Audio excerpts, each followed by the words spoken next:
ఈరోజు మీరు చూస్తే రాయలసీమ అంటే తిరుపతి శ్రీశైలం వరకు మహాపుణ్యక్షేత్రాలు, అనేక ప్రసిద్ధి ఆలయాలు, మనం నిర్మించిన సాగునీటి ప్రాజెక్టులు, నేటి ఆధునిక ఆలయాలు.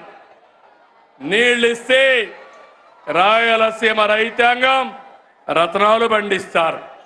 ఈరోజు ఎక్కడ చూసినా ఇంత వేడున్నా చెరువులన్నిటికీ జలకళ వచ్చింది.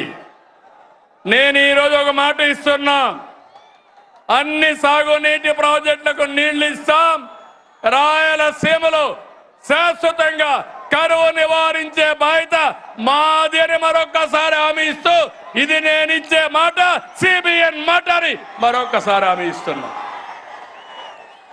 తమిళ సీమలో defence, space city, aerospace, semiconductor, electronics, automobile పరిశ్రమలు, డ్రోన్ సిటీ, గ్రీన్ ఎనర్జీ వస్తున్నాయి, సోలార్ వస్తా ఉంది, విండ్ వస్తా ఉంది, పంపుడ్ స్టోరేజ్ ఎనర్జీ వస్తా ఉంది.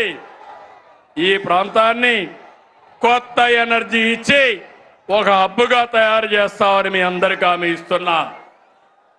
ఇక రాయలసీమ రాళ్ల సీమ కాదు, రాయలసీమ రతనాల సీమ. రోడ్లు, ఎయిర్పోర్ట్లు, రైల్వే లైన్లు, ఇండస్ట్రియల్ పార్కులు, రాయలసీమ స్టీల్ ప్లాంటు, హార్టికల్చర్ సాగుతూ రాయలసీమను అభివృద్ధి చేసే బాధ్యత మాదని మరొక్కసారి మీ అందరికీ హామీ ఇస్తున్నా. ఎవరు అడ్డొచ్చినా సీమ అభివృద్ధి ఆగదు, ఆగదు.